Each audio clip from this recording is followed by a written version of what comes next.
Today we are going to learn lesson number 8, the value of food.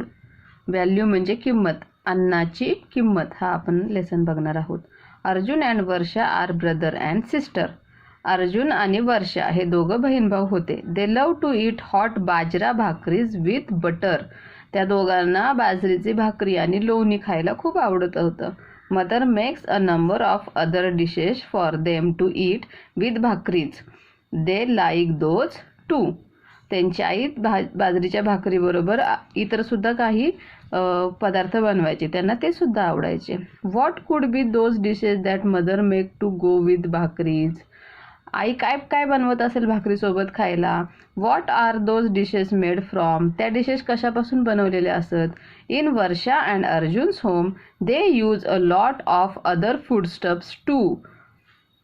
From where they are obtain. Varsha आणि अर्जुनच्या घरामध्ये अजून काही अन्नपदार्थ होते, ते कुठून भेटत असतील. व्हीट, राईस, ज्वार, पल्सेस, शुगरगेन. गहू, राईस म्हणजे तांदूळ, ज्वार म्हणजे ज्वारी, पल्सेस म्हणजे डाळी, शुगरकेन म्हणजे ऊस. करवंद, जामून, बोर, honey. Salt water fish and salt. करवंदे होती, जांभळे होती, बोरं होती, मध होता. खाऱ्या पाण्या सॉल्ट वॉटर फिश म्हणजे मासे होते. मीठ होतं. फ्रेश वॉटर फिश होते. शिंगाड्याची भाजी, वॉटर चेस्टनट म्हणतात त्याला. मखानाज म्हणजे लोटस सीड, कमळाच्या बिया. फ्रूट्स अँड व्हेजिटेबल्स, फळे होती, भाज्या होत्या. मीट अँड एग्स, मांस आणि अंडी होते. Often when serving Varsha and Arjun a meal, mother says take only as much as you want. Food shouldn't get wasted. जेव्हा वर्षा आणि अर्जुन जेवण वाढून घ्यायचे, तेव्हा आई नेहमी म्हणायची जेवढी तुम्हाला गरज आहे तेवढंच खा. अन्नाची अजिबात नासाडी करू नका. फूड अजिबात वेस्ट घालवू नका. One day Arjun asked her mother why do you tell this to us every day. आई, तू आम्हाला रोज रोज असं का सांगते की अन्न वाया घालवू नका. मदर आन्सर, आईने उत्तर दिलं, why should we waste any good thing. आपण प्रत्येक चांगली वस्तू आहे ती कशाला, कुठलीही चांगली वस्तू ती कशाला वाया घालवली पाहिजे. Besides we must give a thought to how we get the food we eat. त्यापेक्षा आपण असा विचार केला पाहिजे आपल्याला हे कसं खायला भेटतंय. Let me tell you the story of a भाकरी. चला मी तुम्हाला आता भाकरीची गोष्ट सांगते. द स्टोरी ऑफ अ भाकरी. यू नो दादा, माय फादर इज अ फार्मर. तुम्हाला माहिती आहे माझे वडील, त्यांना आम्ही दादा म्हणायचो, ते काय होते, फार्मर होते, शेतकरी होते. And you know that schools have summer vacations. आणि शाळेमध्ये उन्हाळ्याची सुट्टी असते. वेन आय वॉज स्मॉल, जेव्हा मी छोटी होते, we often went to my father's field riding on his tractor. आम्ही सगळे काय करायचो, माझ्या वडिलांच्या शेतामध्ये ट्रॅक्टरवर बसून राईड करायचो, फेरी मारायचो. That would be the time for readying the fields. आणि तो उन्हाळ्याचा जो टाईम होता तो काय असायचा, शेतीसाठी ते जे शेत आहे त्याची तयारी करण्याचा असायचा. Father would attach different implements to the tractor to carry out various farming tasks. माझे वडील काय करायचे, त्या ट्रॅक्टरला वेगवेगळे इन्स्ट्रुमेंट अटॅच करायचे आणि वेगवेगळे फार्मिंगचे जे कामं होती ते करायचे. First he would plough the fields and then crush the lumps of soil. पहिल्यांदा ते काय करायचे, प्लग करायचे, म्हणजे ट्रॅक्टरनी ते जे शेत आहे ते नांगरायचे आणि मग त्याच्यामध्ये जे मातीचे जे ढेकळं असायची, गुठळ्या असायचे, ते काय करायचे, क्रश करायचे म्हणजे तोडायचे.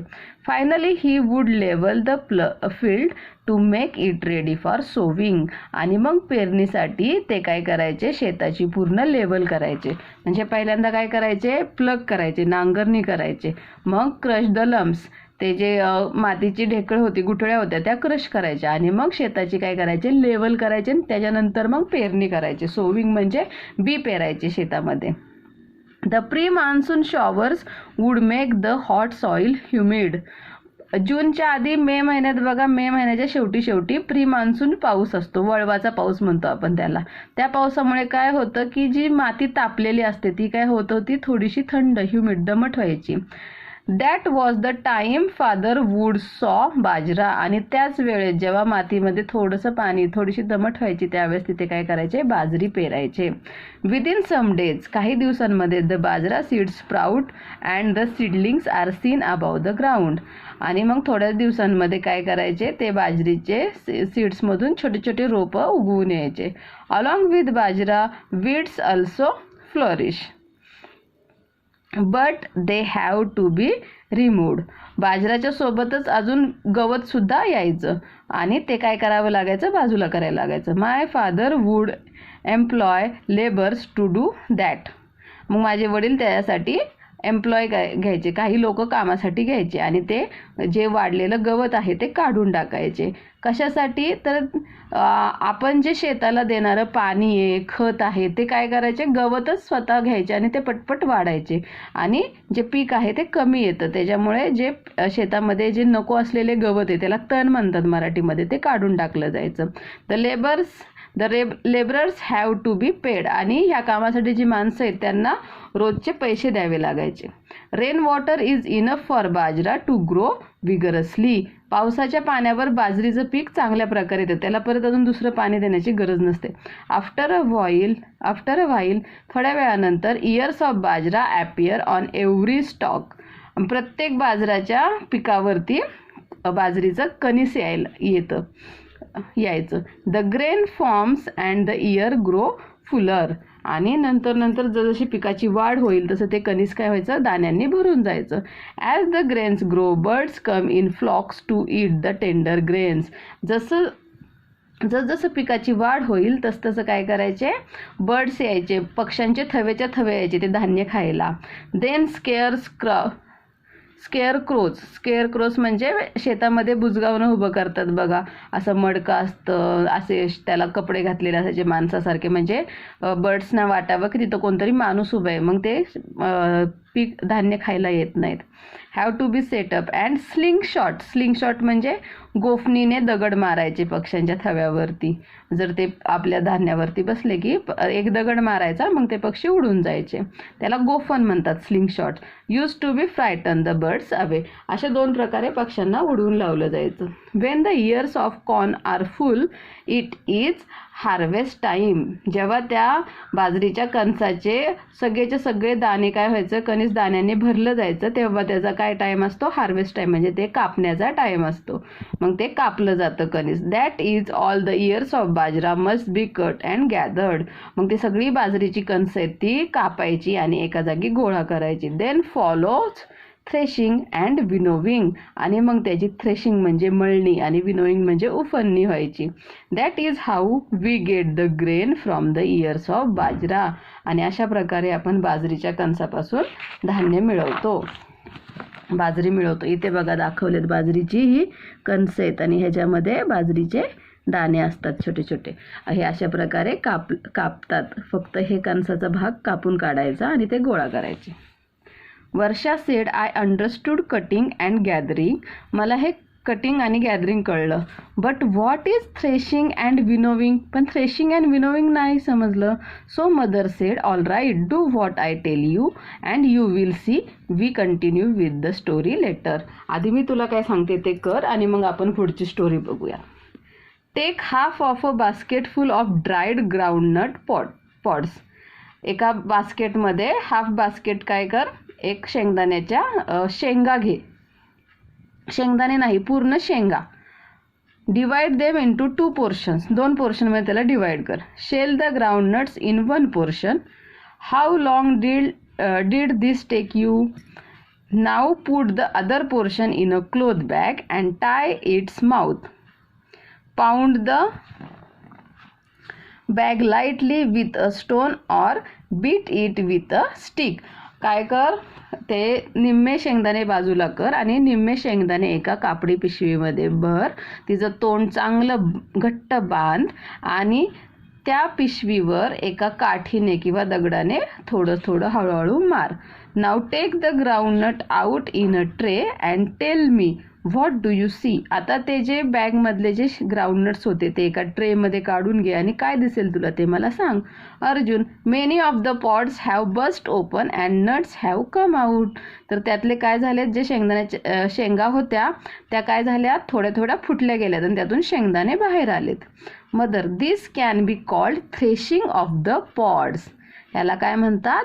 थ्रेशिंग म्हणजे मळणी म्हणतात. मळणी म्हणजे त्यातून धान्य बाहेर काढणे. Now hold the tray in both your hands, toss it it's contents quickly and lightly in the air. Tail me what happen. आता काय कर, ते तो जो ट्रे आहे तो दोन्ही हातामध्ये धर आणि ते असे टॉस कर आणि मग सांग काय होईल ते. When I toss the tray, the empty shells fall off and nuts are left behind. But why does that happen? मग वर्षा सांगते की जेव्हा मी तो ट्रे टॉस केला तेव्हा त्याच्या रिकाम्या शेल्स होत्या त्या काय पडल्या, खाली पडल्या आणि फक्त शेंगदाणे राहिले. पण हे असं का झालं? Mother, the shells are light. जे शेंगदाण्याची फोलकटे होती, शेंगाची फोलकटे होती ती काय होती, वजनाने हलकी होती. So they get blown by the air and fall off. आणि मग ती हवेमुळे उडली गेली आणि खाली पडली. The nuts are heavier. शेंगदाणे जे होते ते हेवी होते, जड होते. And are left behind. आणि म्हणून ते मागे राहिले. While winnowing too the draught of air is use to separate the grain from the chaff. मग विनोविंगमध्ये सुद्धा काय केलं जातं, हवेचा वापर केला जातो आणि हवेचा वापर केला जातो ते धान्यामधून जी घाण आहे किंवा जे काय असेल ते बाहेर फेकण्यासाठी. Now let's go on with the story. चला आता आपण पुढे ती स्टोरी बघूयात. दादा uses a machine for threshing and winnowing. माझे दादा काय करायचे, म्हणजे माझे वडील काय करायचे, थ्रेशिंग म्हणजे मळणी आणि उफणणीसाठी काय करायचे, मशीनचा वापर करायचे. In the machine threshing and winnowing are done at the same time. एकाच टायमिंगमध्ये मळणीसुद्धा व्हायची आणि उफणणीसुद्धा व्हायची. म्हणजे फक्त कणीस त्या मशीनमध्ये घालायचं, त्यातून डायरेक्ट आपल्याला काय भेटायचं, धान्यच भेटणार बाहेर. The harvested ears are put into the machine. जे आपले कापलेलं जे कणीस आहे ते त्या मशीनमध्ये टाकलं जायचं. The grain get separated and fall into a big tied to the machine. आणि ते जे ग्रेन आहे ते धान्य सेपरेट व्हायचं आणि जे मशीनला बांधलेलं एक बॅग होती त्याच्यामध्ये ते पडायचं. The chaff and the other rubbish get blown off. आणि जे घाण होती आणि बाकीचं जे काय असेल त्याच्यामधलं ते हवेसोबत उडून जायचं. When there were no machines. पण जेव्हा मशीन नव्हते, bullocks were made to help with the threshing. मग आपण ह्या मळणीसाठी थ्रेशिंगसाठी कोणाचा वापर घ्यायचो, कुणाची मदत घ्यायचो, बुलक्सची, बैलांची मदत घ्यायचो. For winnowing a person. आणि मग विनोविंग कसं करायचो, तर a person stands a little higher up and slowly allows the threshed grain to fall to the ground. जो विनोविंग करणारा माणूस आहे तो उंचावरती उभा राहायचा आणि हळूहळू ते धान्य काय करायचा, खाली ग्राउंडवरती फेकलं जायचं. मग काय व्हायचं, the chaff is carried away by the draught and the grain falls down in a heap. आणि मग वरून ते धान्य खाली पडताना हवेमुळं काय व्हायचं, जी घाण आहे, जे हलकं भुसा आहे, चाफ म्हणजे भुसा, तो भुसा काय व्हायचा, बाहेर ढकलला जायचा आणि धान्य सरळ खाली पडायचं आणि तिथं ढीग लागायचा धान्याचा. The machine help to finish the work quickly but labour and expenses have to be put in any case. मशीनमुळे काम तर सोपं व्हायचं पण तिथे सुद्धा कामगार तर लागायचं आणि खर्च पण व्हायचा. आणि जर जुन्या पद्धतीने केलं तर तिथे सुद्धा माणूस तर लागायचा आणि काम पण खूप लागायचं. If a machine is not available, bullocks do the threshing. जर मशीन नसेल तर बैल करायचे मळणी. कसे करायचे, अशा प्रकारे. A round space is cleared in the field. शेतामधली एक मोकळी जागा चांगली स्वच्छ केली जायची. The threshing floor is prepared. आणि मग मळणीसाठी ती जागा प्रिपेअर केली जायची. A post is erected at the centre. इथे असं and the bullock is tied to it. इथे असं मध्ये बैलांना बांधण्यासाठी जागा केली जायची आणि त्याला बैल बांधले जायचे. The bullock walks in circles around the post. आणि त्या ह्याच्याभोवती हे बुलक्स काय व्हायचे, गोल गोल फिरायचे. The harvested ears are spread in the round space so that they get trampled upon by the bullocks. आणि जे हार्वेस्टेड धान्य असायचं ते असं खाली राऊंडमध्ये ठेवलं जायचं की ते जेणेकरून त्या बुलक्सच्या पायाखाली ते तुडवलं गेलं पाहिजे. If the crop is large in quantity, जर क्रॉप खूप असेल का धान्य खूप असेल क्वांटिटीमध्ये, a bigger place is prepared and more bullocks are use together, तर खूप मोठी जागा प्रिपेअर केली जायची आणि खूप बैल वापरले जायचे. Threshing may go on for several days, हे थ्रेशिंगची जी मळणीची जी प्रक्रिया होती ती काही दिवस चालायची. For the bullocks too this is a heavy work, आणि हे बैलांसाठी सुद्धा हे खूप कष्टाचं काम होतं. The grain obtained after winnowing is filled in sacks, आता हे मळणी आणि उफणणीनंतर जे फक्त धान्य भेटेल ते काय केलं जातं, पोत्यांमध्ये भरलं जातं. Proper care is taken to make sure that it will not be attacked by insect or other pest such as mice and rats, आणि त्याची योग्य काळजी घेतली जायची की ते जे धान्य आहे त्याच्यावरती कुठलेही पेस्ट म्हणजे जंतू नाही लागले पाहिजेत, कुठले किडे नाही लागले पाहिजेत, उंदीर नाही आले पाहिजेत तिथे. After putting aside some grain for the family the remaining sacks are sent to the market place to be sold. मग आपल्या फॅमिलीसाठी जेवढं धान्य लागणार आहे ते पोती बाजूला काढून ठेवायची आणि बाकीची पोती काय करायची, मार्केटला विकण्यासाठी पाठवून द्यायची. वेन द ट्रेडर्स म्हणजे व्यापारी, they are bye the grain, आणि मग तिथे जे व्यापारी होते ते धान्य विकत घ्यायचे. The farmer gets money for the crop that he has grown, आणि मग त्या शेतकऱ्याला त्याने जे धान्य पिकवले त्याचे पैसे भेटायचे. अर्जुन, बट द भाकरी इज नॉट रेडी येट, पण अजून भाकरी नाही तयार झाली ना. मदर, नो ऑफकोर्स नॉट, नाही अजून तरी नाही. And the story is not finish either, listen, आणि अजून स्टोरीसुद्धा संपली नाही आहे आपली, आता ऐका. The grain that the traders buy is sold all over the country, व्यापारी जे धान्य विकत घेतात ते ऑल ओव्हर कंट्री, आपल्या पूर्ण देशभर ते विकलं जातं. It is transported bye means of trucks or goods trains, ठीक आहे. मग ते ट्रक्समार्फत इकडून एका जागेवरून दुसरीकडे नेलं जातं किंवा मालगाड्या असतात, ट्रेन्स असतात गुड्स वाहून नेण्यासाठी, त्यांच्याकडे तिथून ते दुसऱ्या ठिकाणी पोहोचवलं जातं. It is the turn of porters and truck drivers to put in their labour, आणि मग अशा प्रकारे ट्रक ड्रायव्हर आहेत, हमाल आहेत, त्यांचंसुद्धा त्याच्यामध्ये काम आलंच. Transport cost a lot too, आणि वाहतूक करण्यासाठी पण खूप खर्च येतो. Now the sacks of grain reach the provision stores, आता मग ते दुकानामध्ये धान्याची पोती जातात. People buy the grain from there, आणि मग लोक तिथून धान्य विकत घेतात. ते sort out any stones or rubbish to clean the grain, आणि मग ते धान्य निवडतात, त्यातून काही दगड काही घाण असतील तर ते बाहेर काढतात. They get it milled into flour, आणि मग ते पीठ दळायला देतात गिरणीमध्ये.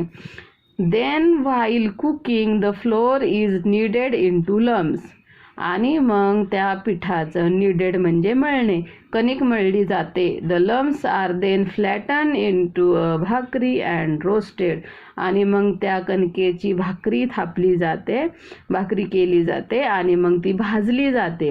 We spend on fuel too, आणि मग आपल्याला काय करावं लागतं, ती भाजण्यासाठी आपलं इंधन पण वापरलं जातं. अँड दस ॲट द एंड, आणि मग अशा प्रकारे शेवटी end of all this the भाकरी ॲपियर्स इन वर्षाच अँड अर्जुन्स प्लेट, आणि अशा प्रकारे मग भाकरी वर्षाच्या आणि अर्जुनच्या ताटामध्ये येते. Now would it be right to waste food that we get through the effort of so many people, आणि मग अशा प्रकारे खूप माणसांचे कष्ट त्याच्या मागे आहेत त्या भाकरी मागे, ना असं आपण हे अन्न वाया घालवलं पाहिजे का? Do you know, shingadas and makhanas are some special foods that are not very common. शिंगाडा आणि मखाना हे काही कॉमन फूड्स नाही आहेत हे की कुठेही आपल्याला भेटतील. They are obtained from fresh water plants, ते पाण्यामधल्या झाडांपासून भेटतात. Much work has to be done to collect, clean, dry, store and transport them, आणि मग ते गोळा करणे, साफ करणे, वाळवणे, त्याला साठवून ठेवणे व्यवस्थित आणि त्याची वाहतूक करणे, ह्याच्या मागं सुद्धा खूप कष्ट आहेत. अदर फूड स्टफ्स, अजून काही अन्नपदार्थ आहेत. We get fish from water, आपल्याला पाण्यापासून मासे भेटतात. Fisherman work hard to catch them, जे मासेमारी करणारे लोक असतात, कोळी लोक असतात, त्यांना ते काय करावे लागतात, खूप कष्ट घ्यावे लागतात ते मासे पकडण्यासाठी. There are people who gather and sell fruits like amla, jamun, karvandas, bor which grow in forest. अशी पण काही लोक आहेत जे आवळा, जामून, करवंद आणि बोरं विकतात, जे की फॉरेस्टमध्ये, जंगलामध्ये येतात. Some people have vegetable farms while some people have orchards for growing fruit crops. काही लोकांच्या शेतामध्ये भाजी पिकते, काहींच्याकडे फळांच्या बागा असतात. Some people keep poultry, काहींची पोल्ट्री असते. Some पोल्ट्री म्हणजे जिथे कोंबड्या पाळल्या जातात. Some rear animals for milk and meat, काही जण दूध आणि मांसासाठी ॲनिमल पाळतात. All these people put in a lot of hard work in their own occupation. आणि मग ही जी लोकं आहेत ते त्यांच्या कार्यामध्ये खूप कष्ट घेत असतात. We get a great variety of food stuff as a result of their effort. आणि त्यांच्या कष्टामुळेच आज आपल्याला वेगवेगळ्या प्रकारचे अन्नपदार्थ खायला भेटतात. The efforts and labour of many other people are also required for storing, transporting and marketing them as well as preparing the various dishes we eat. आणि फक्त तेच लोक नाही तर त्या लोकांसोबत जे साठवून ठेवणं, त्याची वाहतूक करणं, त्याची विकणे, हे सगळ्या आणि त्या डिश प्रिपेअर करणे, एवढ्या सगळ्या लोकांची मेहनत त्याच्या मागे असते. All these processes are expensive. आणि ह्या सगळ्या ज्या प्रोसेस आहेत त्या खूप खर्चिक आहेत, खूप महाग आहेत. Therefore it is necessary for all of us to take care that food is not wasted. मग हे खूप गरजेचं आहे की आपण सगळ्यांनी काळजी घेतली पाहिजे की अन्न वाया नाही गेलं पाहिजे. So what we have learn, the foodstuffs we use come from many different places such as fields, lakes, the seas and forest. आपल्याकडे जे अन्नपदार्थ येतात ते वेगवेगळ्या प्लेसेसपासून येतात, जसं शेतातून, तळ्यातून, समुद्रातून, जंगलातून. Starting from preparing the fields till storing the grain in warehouses. Many different kinds of tasks are carried out for growing crops. धान्य उगवण्यासाठी ते पेरण्यापासून ते विकण्यापर्यंत, ते आपल्या वेअरहाऊसमध्ये म्हणजे दुकानांमध्ये, गोदामामध्ये येईपर्यंत त्याच्यावरती भरपूर वेगवेगळ्या प्रकारची कामं केली जातात. हार्वेस्टिंग आहे, कापणी आहे, थ्रेशिंग आहे, मळणी आहे अँड विनोईंग, उफन्नी are some of this task. हे त्यातले काही टास्क आहेत, त्यातली काही कामं आहेत. After that the crop is transported, sold and prepared for eating. आणि त्यानंतर ते जे धान्य आहे ते काय केलं जातं, त्याची वाहतूक केली जाते, विकलं जातं आणि खाण्यासाठी बनवलं जातं. Only then do we get food on our plate. आणि त्यानंतरच ते आपल्याला खायला भेटतं. As with growing grain much hard work goes into producing other food stuffs too. धान्य पिकवण्यासोबत अजून बाकीच्या अन्नपदार्थ मिळवण्यासाठी सुद्धा काय करावे लागतात, खूप कष्ट घ्यावे लागतात. We must all take care to ensure that food is not wasted. आणि आपण याची खात्री केली पाहिजे की अन्न वाया नाही गेलं पाहिजे. Always remember we get a variety of food stuffs through the efforts of many different people. Let us always be grateful to them. आपल्याला वेगवेगळ्या प्रकारचे अन्नपदार्थ हे वेगवेगळ्या लोकांच्या एफर्ट्समुळे, त्यांच्या प्रयत्नांमुळे भेटतात, त्यांच्या कामामुळे भेटतात. तर आपण त्यांचं नेहमी आभारी राहिलं पाहिजे. ग्रेटफुल म्हणजे आभारी. थँक्यू.